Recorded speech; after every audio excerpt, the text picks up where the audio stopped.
Sumaon siya nga bata nga wala nakakaon og pansit for few weeks. Ayan, gutom na gutom.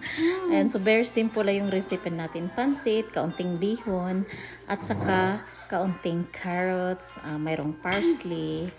Ayan. So, tingnan nyo guys, gutom na gutom talaga siya sa pansit ni Mami. At nilagyan ko pala siya ng Chinese sausage. At lalong sumarap yung pansit natin. Ayan, yun lang. And sumaura na iyang dinner, so di na siya mukaon og rice.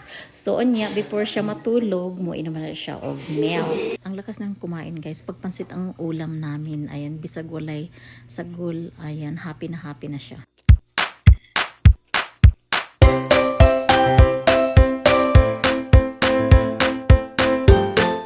So ngayon gusto na niyang uminom ng milk. Ayan, so bigyan na natin 1 glass of milk. Ayan, so isang araw, isang basong milk lang ang ibigay ko. Kasi ang lakas niyong